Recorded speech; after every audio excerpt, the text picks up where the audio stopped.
E aí, gente, bom dia.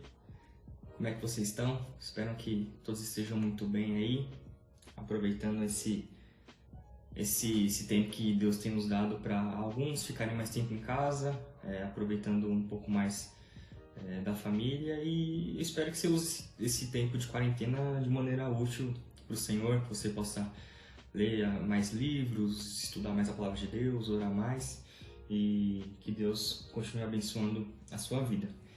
Gente, eu peço perdão pela minha cara de sono, mas como eu disse, como vocês sabem, aqui a gente tem que madrugar para não pegar muito barulho na rua. Então, tá bem cedo. E meu raciocínio tá meio devagar ainda, mas eu vou acordando, se Deus quiser, com muito café. E é isso, gente. Que Deus abençoe a vida de vocês, que Deus possa falar com vocês hoje, que vocês saiam dessa aula com um aprendizado a mais, sabendo algo a mais sobre a palavra de Deus e se apaixonando cada vez mais pelas Escrituras. Pegue sua Bíblia aí para acompanhar, a gente vai estudar Filipenses 2, do 1 até o 30. Pegue a sua Bíblia aí para ir acompanhando com a gente, pegue um caderninho para você fazer suas anotações, caso você não faça na Bíblia. E é isso. Acompanhe ela com a gente e que Deus possa ir na sua casa, onde quer que você esteja, falar com você e te ensinar a respeito da palavra dele, certo?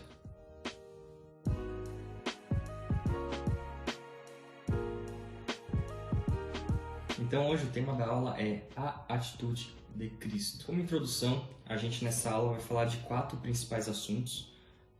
Na verdade são 3 principais, o último é mais um passant por cima. E a gente vai começar falando sobre a unidade cristã, que Paulo fala sobre isso nesse capítulo. Depois Paulo vai falar sobre a atitude de Cristo. Em terceiro lugar, Paulo vai dar instruções para a igreja. Então, instruções para a igreja de Filipos e instruções que também cabem a nós nos dias de hoje. E por último, aqui Paulo ele vai elogiar os seus companheiros, que são Timóteo e Epafrodito, pelo menos nessa passagem, em Filipenses 2. Então, para começar a primeira parte da aula, a gente vai falar de Filipenses 2, do versículo 1 até o versículo 5, que é a respeito da unidade cristã. Há alguma motivação por estar em Cristo? Há alguma consolação que vem do amor? Há alguma comunhão do Espírito? Há alguma compaixão e afeição? Então, completem minha alegria concordando sinceramente uns com os outros, amando-se mutuamente e trabalhando juntos, com a mesma forma de pensar e um só propósito. Não sejam egoístas nem tentem impressionar ninguém. Sejam humildes e considerem o outro mais importante que vocês. Não procurem apenas os próprios interesses, mas preocupem-se também com os interesses alheios. Tenham a mesma atitude demonstrada por Cristo Jesus. Gente, aqui Paulo vai falar um pouco sobre a unidade cristã. Ele vai falar, então, tanto o que impede essa unidade de acontecer, quanto um segredo infalível para que essa unidade cristã venha a acontecer. Então, de todas as bênçãos que a igreja de Filipos estava passando, tinha um probleminha acontecendo, esse problema era, de fato, essa unidade que não estava tão concentrada. Não é algo tão pesado como em Coríntios, né? Que Paulo vai falar que tem dissensões, tem facções no meio de vocês. Um é de Paulo, outro é de Apolo, não sei o quê. Mas aqui tem umas certas coisas que estão começando a ferir a unidade cristã da igreja e Paulo vai falar e exortar um pouco sobre isso para a igreja de Filipos. Aqui no versículo 1 a gente vai começar com uma coisa bem interessante. Você vai ver que Paulo ele faz diversas perguntas. Você vai falar, há alguma motivação por estar em Cristo? Há alguma consolação que vem do amor? Há alguma comunhão no Espírito? Há alguma compaixão e afeição? E quando a gente vê essas perguntas, a gente tem que entender que são perguntas retóricas, certo? A resposta aqui é sim. Se você for ver essa passagem em outras Bíblias, você vai ver que só essa versão, só a NVT traz essas perguntas. As outras vão trazer a palavra se.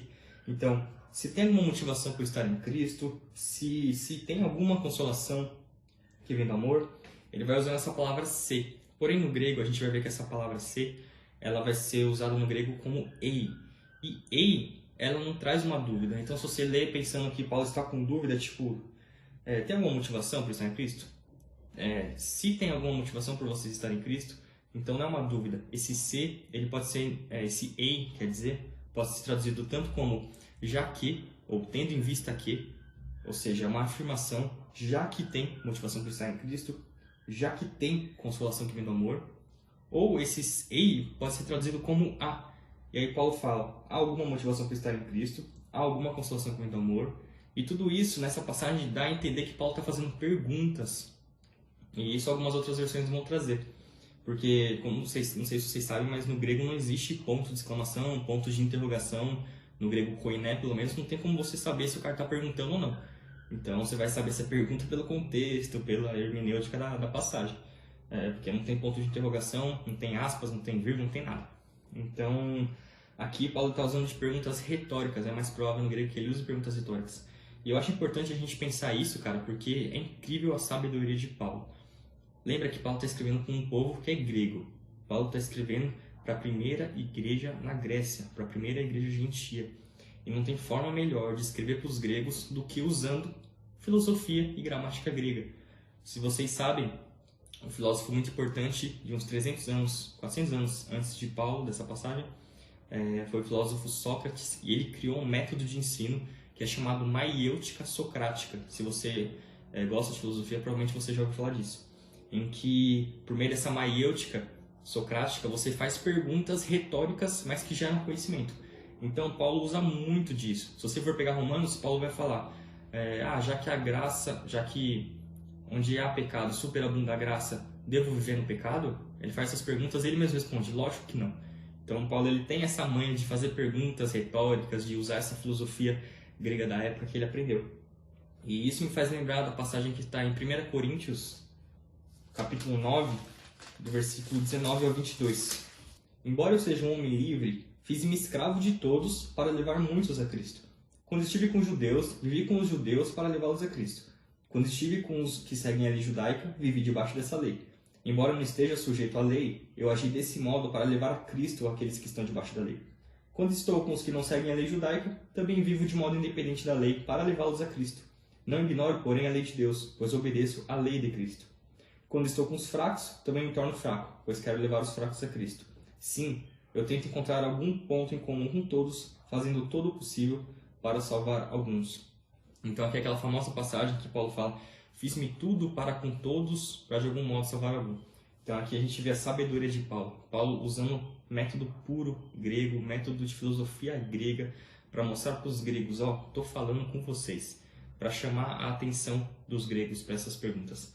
Então eu acho lindo esse versículo porque mostra a sabedoria que Deus deu a Paulo para usar de estratégias para pregar o evangelho, usar de diversas estratégias para anunciar o nome de Cristo de maneira mais eficaz. Então, já que é perguntas retóricas, todas elas respondem com um sim. Pelo menos nesse caso, respondem com sim. Então Paulo fala, há alguma motivação por estar em Cristo? Sim, vocês têm motivação por estar em Cristo. Há alguma consolação que vem do amor? Sim, existe consolação que vem do amor aí na igreja de Filipos. Há alguma comunhão no Espírito? Sim, existe comunhão no Espírito em Filipos. Há alguma compaixão e afeição? Sim, existe compaixão e afeição na igreja de Filipos. Aí a gente vai entrar no versículo 2, em que Paulo fala, já que tem tudo isso, então completem a minha alegria. E como eles podiam completar a alegria de Paulo? Concordando sinceramente uns com os outros, amando-se mutuamente, trabalhando juntos com a mesma forma de pensar em um só propósito. Em outras palavras, Paulo fala, cara, vocês têm tudo. Vocês têm compaixão, vocês têm amor, vocês têm motivação, vocês têm consolação, vocês têm todas essas coisas. Mas agora, quer completar minha alegria? Quer fazer um agrado? Quer fazer algo além? Cara, vocês precisam da unidade cristã. Paulo está falando, vocês precisam concordar sinceramente, vocês precisam se amar mutuamente, trabalhar juntos com a mesma maneira de pensar, um só propósito. Então, para a igreja de Filipos, o que faltava era a unidade cristã. E muitas vezes isso falta na nossa vida. Muitas vezes a gente tem uma igreja abençoada, uma igreja com palavra, com louvor abençoado, com administração abençoada, e muitas vezes a gente falha na unidade, que é algo muito difícil de adquirir. Essa unidade cristã, essa comunhão de concordar pensamentos, alinhar pensamentos, concordar de maneira santa uns com os outros. Então, já que Paulo está falando de união, no versículo 3 e versículo 4, Paulo vai falar sobre os impedimentos para a unidade cristã. Então, o que está interferindo na igreja de Filipos para que eles tivessem a unidade? Aqui Paulo já vai falar no versículo 3, não sejam egoístas. Então, o grande erro que estava acontecendo era o egoísmo por parte das pessoas. E aqui é muito interessante que ele usa uma palavra grega que é eritheias. E essa palavra é uma palavra muito rara na Bíblia, certo? No Novo Testamento ela não é muito utilizada, porém ela é utilizada Nesse contexto, também é utilizada em Gálatas 5:20. Então, quando fala das obras da carne, quando fala de ambição egoísta, quando fala de egoísmo, Paulo está falando que uma das obras da carne é essa palavra, eriteias. Em Romanos 2:8, a Bíblia condena esse egoísmo. Vamos ler aqui, ó. Mas derramará ira, ou seja, Deus derramará ira e indignação sobre os que vivem para si mesmos, que se recusam a obedecer à verdade, preferem entregar-se a uma vida de perversidade. Então, quando ele fala sobre os que vivem para si mesmos, ele usa no grego a palavra eriteias. Então, Aristóteles usou muito esse termo para mostrar ambição política. É uma pessoa que ela queria subir ao governo não para servir aos outros, mas para ser servido, para ganhar dinheiro público, para a própria vanglória. Então é um termo muito pesado que Paulo usa. Cara, tem um impedimento para a unidade cristã dentro da igreja de Filipos, e esse impedimento é o egoísmo, é a ambição egoísta, é você pensar em si mesmo, só pensar nas suas coisas.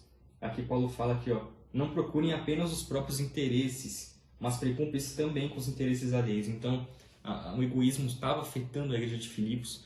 No capítulo 1 também, versículo 17, vai falar que tinha pregadores que pregavam por ambição egoísta. Então, o egoísmo era algo que estava surgindo naquele meio e estava atrapalhando essa unidade cristã. Então, aí no versículo 5, Paulo ele vai falar o segredo. Qual que é o segredo para vocês vencerem esse egoísmo, para vocês vencerem essa ambição própria que vocês têm por si mesmos? O segredo é: tenham a mesma atitude demonstrada por Cristo Jesus. Gente, é uma passagem é um versículo muito importante. Algumas versões antigas vão falar tenham o mesmo pensamento do que Cristo Jesus. E eu gosto dessa versão porque ela traz o sentido de atitude. Essa versão em NVI também acho que traz. Fala sobre ter a mesma atitude de Cristo. E é interessante porque no termo grego, que traduziram para pensamento nas versões antigas, Paulo vai usar aqui a palavra phronel. E a palavra phronel, ela não pode ser interpretada somente como um sentimento, como um pensamento, como algo superficial. A palavra phronel, ela é muito mais profunda que isso. Quando Paulo fala, tenham o mesmo phronel que Cristo, ele está falando, cara, vocês têm que ter um mesmo modo de vida de Cristo. Vocês têm que ter, muito além de sentimento igual, muito além de pensamento igual, vocês têm que agir, vocês têm que falar, vocês têm que pensar, vocês têm que fazer absolutamente tudo de acordo com o que Cristo faz. Vocês têm que ser uma cópia exata, um espelho exato do que Cristo faria.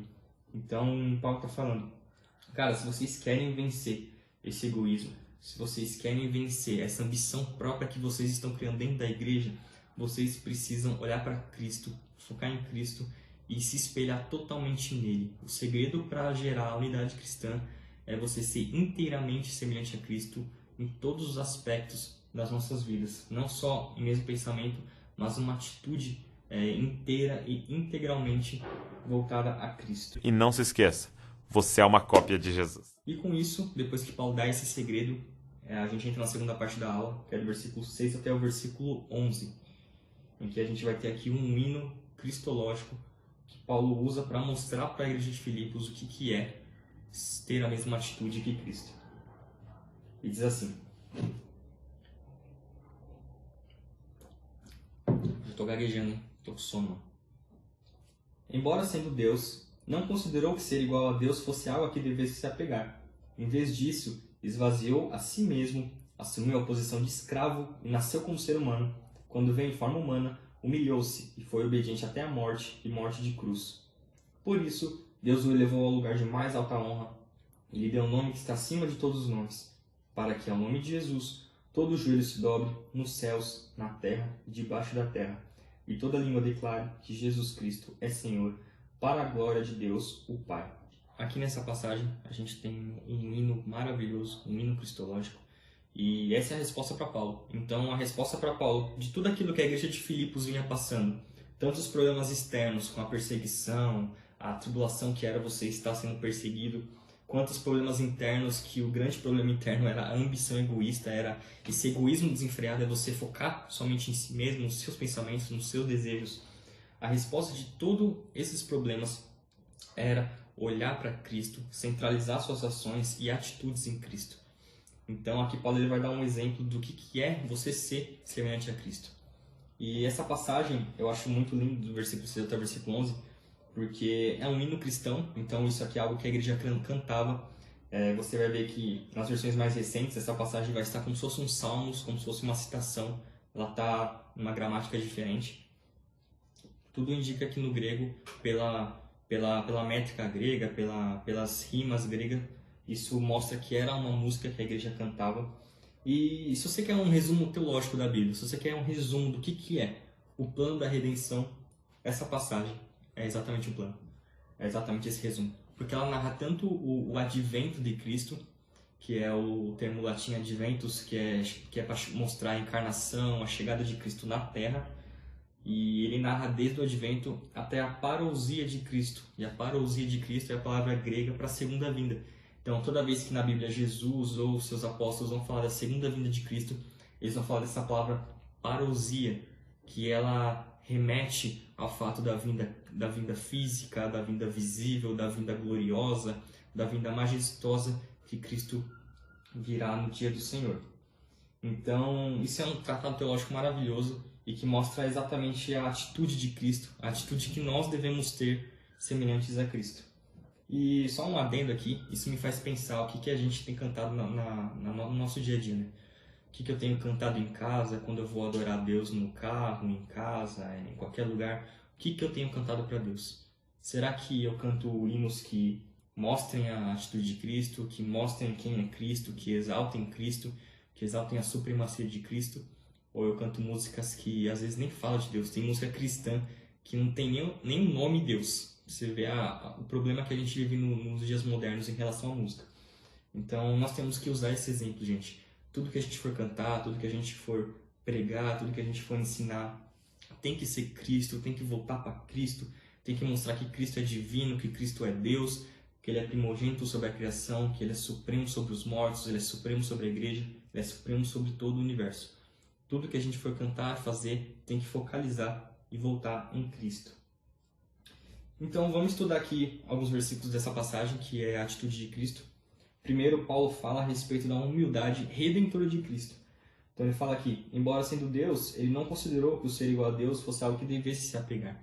Então ele fala da humildade de Cristo em encarnar, que é justamente no versículo 7 que ele fala que Cristo esvaziou a si mesmo. E esse esvaziou a si mesmo é uma palavra muito forte no grego. Esse esvaziar, ele usou a palavra kenosis.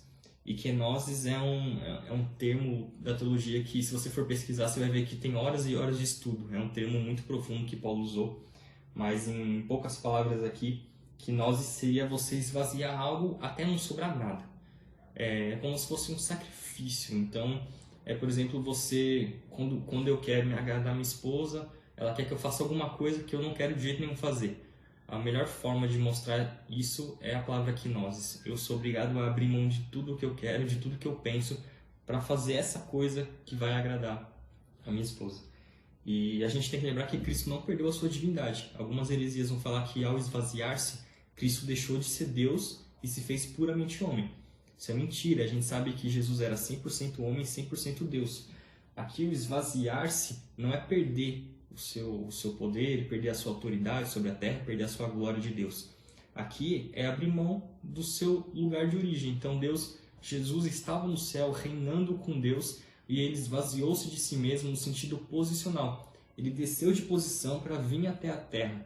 E esse esvaziar é um esvaziar de kenosis, que é totalmente sacrificial. A gente tem que lembrar que o sacrifício de Cristo começa na sua encarnação. Cristo não somente se sacrificou quando ele se entregou na cruz pelos nossos pecados, mas o sacrifício de Cristo começa no fato de que ele, sendo Deus, ele não teve por usurpação ser igual a Deus, se esvaziou, desceu de posição até a forma de homem. E nessa forma de homem, a Paulo vai falar que ele se tornou escravo. Algumas versões vão falar servos, mas como eu disse na aula de Filipenses 1, aqui Paulo usa a palavra doulos, no versículo 7, para falar que ele assumiu a posição de escravo. Então é por isso que Paulo adora falar que ele é escravo, que ele e Timóteo é escravos de Cristo. É por isso que Paulo fala, cara, vocês têm que ter a mesma atitude de Cristo. Então Paulo fala, vocês têm que ter essa mesma atitude de servir a Deus, de ser esse, entre aspas não, mas esse escravo de Cristo no sentido de submissão à obra redentora de Cristo. Então aqui Paulo fala que Cristo teve essa humildade de descer, viver como um homem, se humilhar e ser obediente até a morte. E não foi qualquer morte, foi morte de cruz, que era a pior forma de morte que existia na época. Vamos ler Gálatas 3, que explica o que significava você ser morto na cruz. Mas Cristo nos resgatou da maldição pronunciada pela lei, tomando sobre si a maldição por nossas ofensas. Pois as Escrituras dizem, maldito todo aquele que é pendurado no madeiro. Então Paulo fala, cara, Cristo, sendo Deus, se esvaziou sacrificialmente, desceu, se humilhou, obedeceu e morreu, e não foi qualquer morte, foi morte maldita, foi morte de cruz. Ele desceu ao mais profundo poço de humilhação, por amor à sua igreja, por amor a nós. E então aqui, no versículo 9 até o versículo 11, depois de falar sobre a humilhação e obediência de Cristo, então Paulo fala, tá vendo o povo de Filipos, tá vendo o povo da DU, tá vendo qualquer pessoa que estiver assistindo, ter a mesma atitude de Cristo significa humilhar-se e obedecer até a morte. A humilhação cristã, o fato de você mostrar que falar para Deus que você não é nada, que você não tem poder nenhum, e obedecer até a morte, sabendo que essa obediência vem do temor a Deus, essa obediência vem de uma obra constante do Espírito Santo. Isso tem que ser a atitude da igreja, que é a mesma atitude de Cristo, humilhação e obediência. Agora no versículo 9 até o versículo 11, graças a essa humilhação e essa obediência de Cristo, a Bíblia vai falar que ele foi exaltado. No versículo 9 aqui fala que Deus o elevou ao lugar de mais alta honra. E é engraçado que no grego Paulo vai falar a palavra hiper ipson. Então quando ele fala que Deus o exaltou ao lugar de mais alta honra, ele está usando tipo Deus hiper exaltou, Deus ultra exaltou. Quando a gente fala tipo hiper, mega, master, ultra, é isso que Paulo estava querendo dizer. Cristo foi extremamente exaltado acima de todas as coisas, tudo aquilo que a gente pode imaginar. Cristo foi hiper, ultra, mega exaltado. Era essa a palavra no grego que Paulo queria mostrar. E isso é muito lindo, porque a gente vê como Cristo ele é supremo e a gente tem que lembrar disso, a gente tem que enfiar isso na nossa cabeça. Cristo é supremo, Cristo é super exaltado sobre a criação, Cristo é exaltado sobre as nossas vidas, tudo é dele, por ele e para ele. Então Cristo ele foi hiper, ipson, ultra exaltado por Deus. E além disso, ele também foi restituído a sua glória novamente. Vamos ler 1 Pedro 3:22. Agora, Cristo foi para o céu e está sentado no lugar de honra à direita de Deus. E todos os anjos, autoridades e poderes se sujeitam a ele. Desde a sua morte, desde a sua ressurreição, desde a sua ascensão ao céu, Cristo reina sobre a igreja, Cristo reina sobre a humanidade. Assim que ele ressuscitou, ele fala, é-me dado todo o poder no céu e na terra. E aqui Pedro fala, Jesus voltou para o céu e todos os anjos, autoridades e poderes, tudo no mundo espiritual, no mundo visível e no mundo invisível, exatamente tudo se submete ao poder e ao senhorio de Cristo. Deus é supremo, Cristo controla e reina toda a humanidade, todas as coisas visíveis e as coisas invisíveis, porque ele se humilhou, ele obedeceu até a morte, e morte de cruz. Deus super exaltou a Cristo e colocou ele como reinando sobre toda a criação. E aqui ele finaliza no versículo 11, falando a respeito da escatologia. Então ele fala sobre as últimas coisas, que ele fala que para que no nome de Jesus todo o joelho se dobre nos céus, na terra e debaixo da terra, e toda língua declare que Jesus Cristo é Senhor, para a glória de Deus Pai. Então aqui ele fala o final da história da humanidade, o ápice da história da humanidade, que é a parousia, que é a vinda de Cristo sobre a terra. Para finalizar essa parte, vamos ler Apocalipse 5.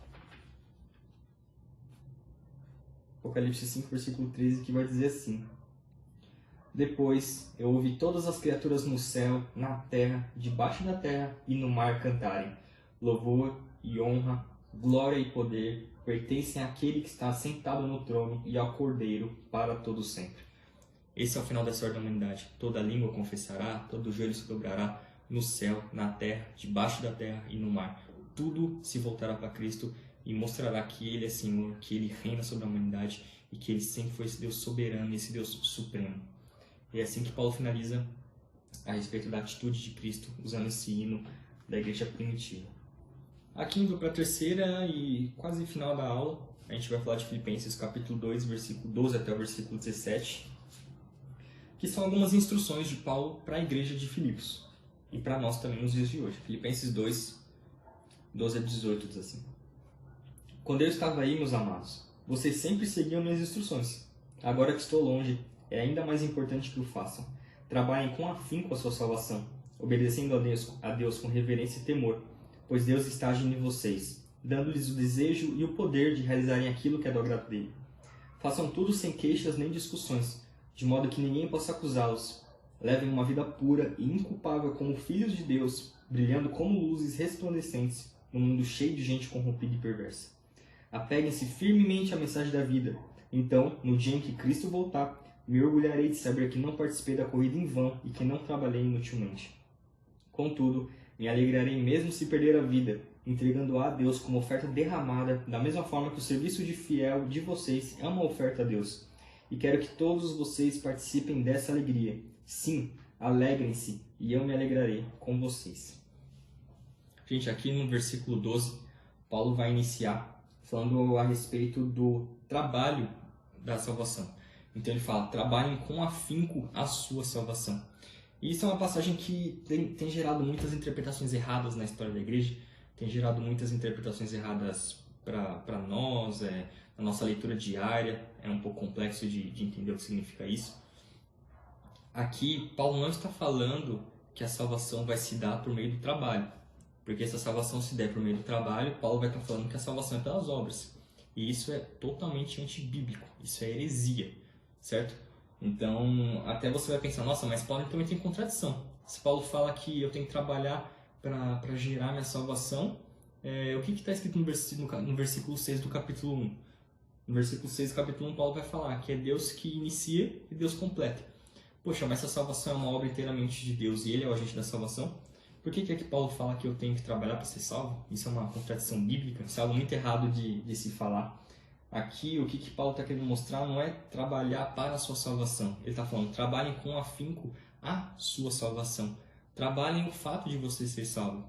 Já que você é salvo, você precisa trabalhar, mostrar que você é salvo. Você precisa, por meio das obras, mostrar que você é uma pessoa que foi salva por Cristo, que você é uma pessoa que foi encontrada por Cristo.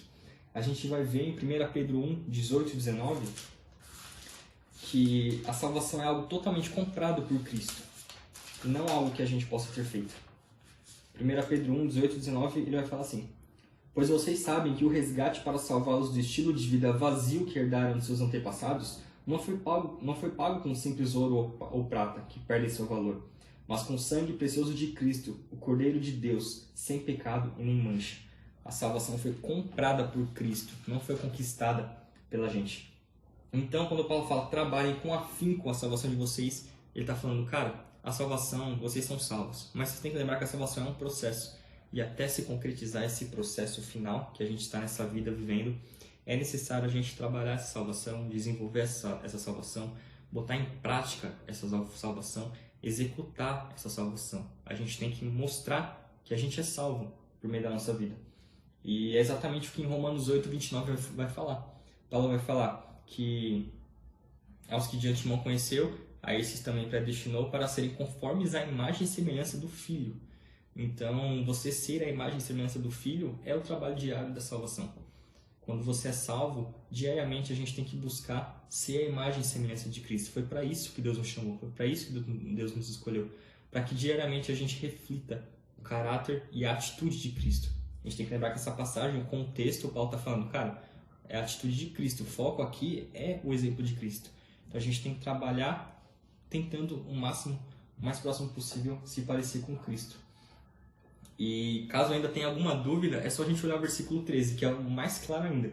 Em que Paulo vai falar assim que é Deus que opera em nós, tanto o querer como o efetuar, nas versões mais antigas. Vai falar dessa maneira. E quando fala que Deus opera em nós, no grego ele usa a palavra energio. E a palavra energio é uma palavra que é utilizada para representar o agir de Deus. Toda vez na Bíblia que fala do agir soberano de Deus, o agir de Deus, o escritor vai usar essa palavra grega energio, que é para mostrar que é um agir eficaz e totalmente divino. Então, quando ele fala Deus opera em vocês, Deus gera em vocês, Deus desperta em vocês, Deus ativa em vocês tanto o querer como o efetuar durante o trabalho da nossa salvação.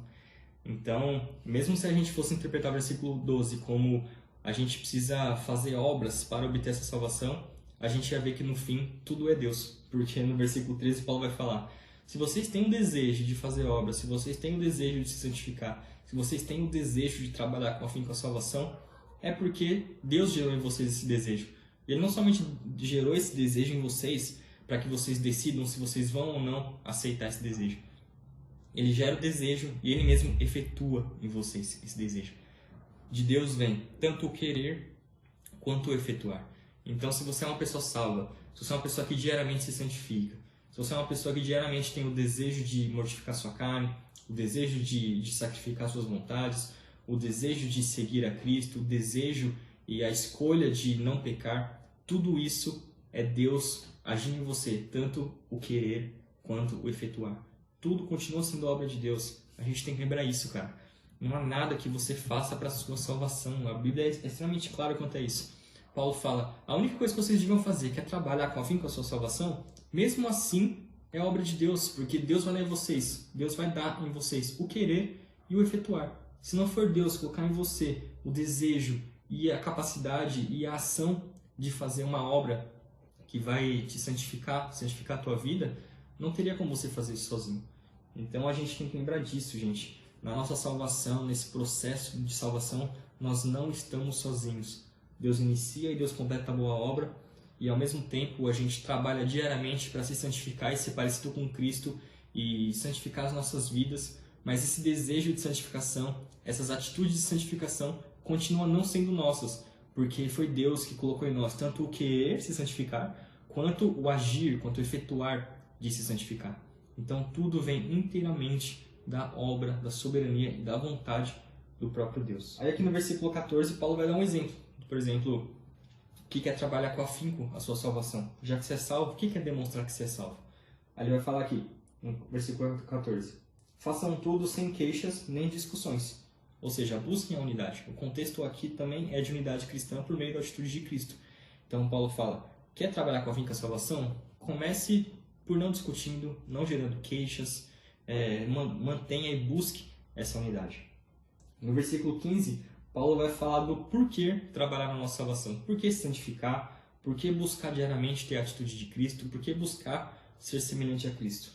E a resposta é o que ele coloca aqui no versículo 15: brilhando como luzes resplandecentes num mundo cheio de gente corrompida e perversa. Vamos ler Mateus 5, 14 ao 16. Vocês são a luz do mundo. É impossível esconder uma cidade construída no alto de um monte. Não faz sentido acender uma lâmpada e depois colocá-la sobre um cesto. Pelo contrário, ela é colocada num pedestal, de onde ilumina todos que estão em casa. Da mesma forma, suas boas obras devem brilhar, para que todos os vejam e louvem seu Pai, que está no céu. Então, por que trabalhar a sua salvação? Por que você ser a imagem de Cristo? A resposta é essa. É necessário que a gente seja a luz em meio às trevas. É necessário que esse mundo corrompido conheça a obra salvífica de Cristo. O seu papel neste mundo é mostrar para este mundo perdido que há uma salvação, e essa salvação somente é em Cristo, e nós temos que ser o exemplo dessa salvação. Então, continuando aqui, no versículo 16, Paulo vai dar uma última instrução, que ele fala assim: apeguem-se firmemente à mensagem da vida. Então ele fala da gente se apegar a essa mensagem da salvação, a gente se apaixonar por essa salvação, para a gente colocar todo o nosso esforço em chegar mais próximo dessa salvação com amor mesmo. E aí no versículo 17 e 18, Paulo vai finalizar mostrando que para ele sempre foi um prazer sofrer por Cristo, né? Então no versículo 17 ele vai falar que eu me alegrarei mesmo se eu perder minha vida entregando-a a Deus. Ou seja, mesmo que Paulo morra na prisão, ele está falando que se alegra, e ainda ele diz: quero que todos vocês participem dessa alegria comigo. Cara, Paulo ele tinha uma visão sobrenatural, porque o cara ele fala: mesmo se eu morrer aqui na prisão, eu estou alegre porque eu quero que vocês se alegrem também. Se eu morrer, não é para ficar chorando, não. Quero que vocês se alegrem, porque é um prazer, cara. É maravilhoso você sofrer por amor a Cristo. Isso é uma filosofia de vida que a gente tem que levar, cara. Porque muitas vezes a gente participa de sofrimentos, claro que não chega nem próximo ao que Paulo passou. E nesses pequenos sofrimentos a gente às vezes sai um pouco do caminho, a gente às vezes briga com Deus, argumenta com Deus, sendo que a gente devia se alegrar, porque tudo é graça de Deus, tudo é para Deus. Não estou falando que você não pode ficar triste, pelo amor de Deus, mas o que eu quero dizer é, saiba que todos os sofrimentos, tudo aquilo vai contribuir para o bem daqueles que amam a Deus. Todas as nossas dores, elas não podem se comparar com a glória em que nós vai ser revelada. Então a gente tem que lembrar disso. A gente tem que se alegrar em qualquer circunstância, em qualquer situação, lembrando que é um prazer, se for necessário, sofrer por amor a Cristo. E se algum dia não, quando chegar o dia em que a igreja mundial estará sendo perseguida, não estou falando de perseguição ideológica, não estou falando de piadinha por ser cristão, estou falando de perseguição, a ponto da gente não conseguir se reunir publicamente, porque vão ter pessoas lá fora tendo o direito de nos prender, de nos assassinar, por causa do nosso amor a Cristo, a mesma coisa que a igreja perseguida passa hoje, porque é uma promessa de Cristo, que toda a igreja seria perseguida. Se você for ler Mateus 24, Lucas 21, sermão escatológico de Cristo, ele vai mostrar que antes da vinda dele vem algo muito forte, que é a perseguição à igreja, e à igreja mundial, a todos nós. Quando esse dia chegar, a gente tem que lembrar de se alegrar por sofrer a Cristo. Se for necessário sofrer como Paulo, se for necessário sofrer como Pedro, se for necessário sofrer como Estevão, se for necessário sofrer como todos os personagens bíblicos sofreram por amor a Cristo, nós temos que estar dispostos e alegres por passar por esse sofrimento. Gente, para finalizar aqui, no versículo 19 até o 30 de Filipenses 2, Paulo... Calma aí que eu...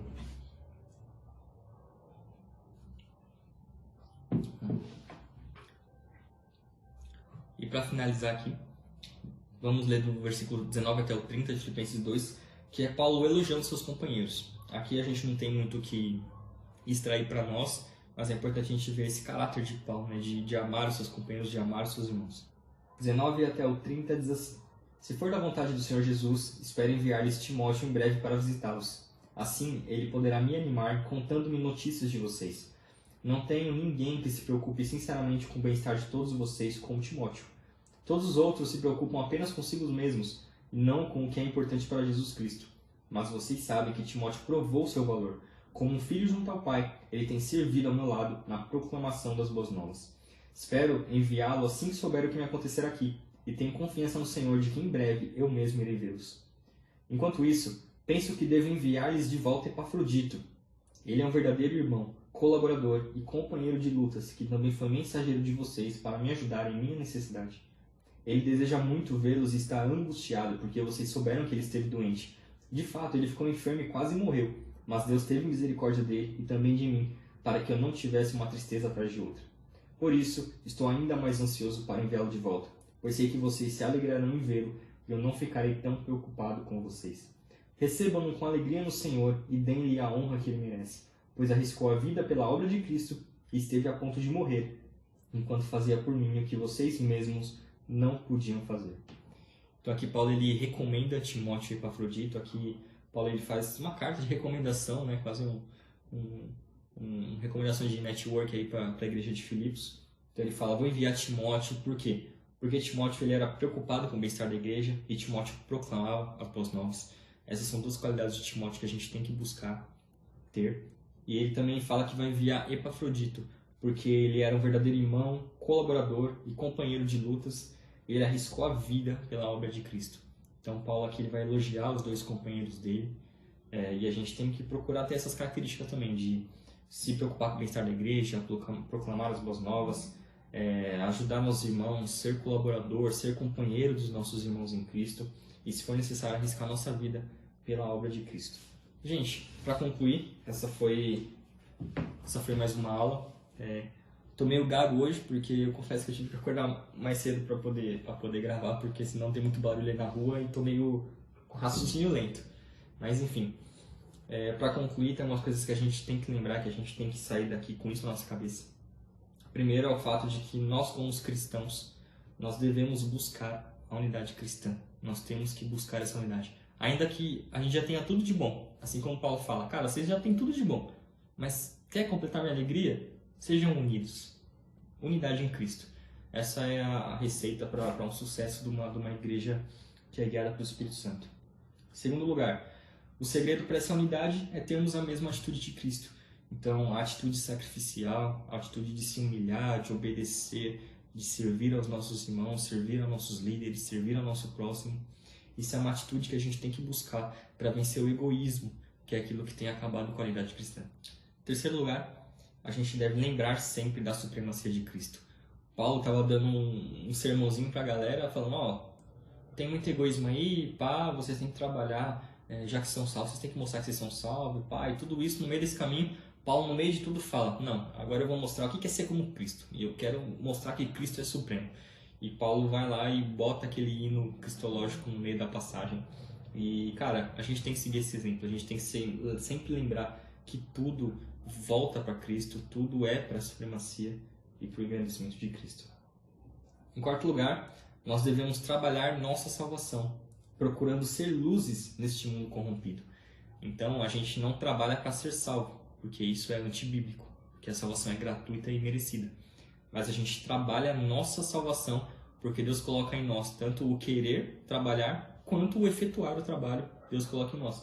E a gente trabalha a nossa salvação mostrando o que é estar em Cristo, mostrando para o mundo essa luz que é estar em Cristo, mostrando para o mundo o que é uma pessoa salva, para que esse mundo corrompido venha ver a glória de Cristo brilhar por meio de nós. Quinto, nós podemos descansar na certeza de que nosso trabalho na salvação vem totalmente do agir e querer de Deus. Então, eu sei que você se sente pequeno para a sua salvação, você se sente incapaz de ser salvo, eu me sinto incapaz de ser salvo, eu sinto que a qualquer momento eu posso perder tudo que eu fiz de útil na obra de Deus na minha vida, mas a gente tem que descansar sabendo que é algo que vem totalmente de Deus.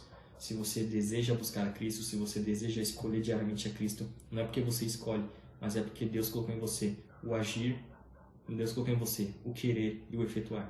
Se você escolhe a Cristo no seu dia a dia, é porque Deus colocou em você o desejo de escolher e o poder de escolher. E por último, nosso maior prazer e alegria deve ser sofrer por Cristo, anunciar as boas novas e colaborar com os nossos companheiros de fé. É isso que Paulo elogia os seus companheiros e a gente também tem que buscar isso em nós mesmos. Gente, então essa foi a aula de hoje. Que Deus possa continuar abençoando a sua vida.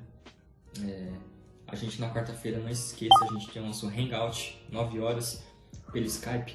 Então se você quer participar e não entrou ainda no grupo, manda mensagem para mim, para o Rodrigo no privado, que a gente te envia o link para entrar no Skype. E na quarta-feira a gente faz um jogo de perguntas e respostas sobre essa aula e a gente comenta alguns trechos da aula para poder saber a opinião de vocês, saber o que vocês pensam de alguns assuntos e para que a gente possa gerar um debate saudável sobre isso, certo? Então é isso, gente. Que Deus abençoe a vida de vocês, que vocês tenham um ótimo resto de dia, que o Espírito Santo continue falando com vocês e que vocês trabalhem com afinco essa sua salvação. Se entregue totalmente a Cristo, viva inteiramente a Cristo, de maneira integral e de maneira verdadeira, certo? Que Deus te abençoe em nome de Jesus.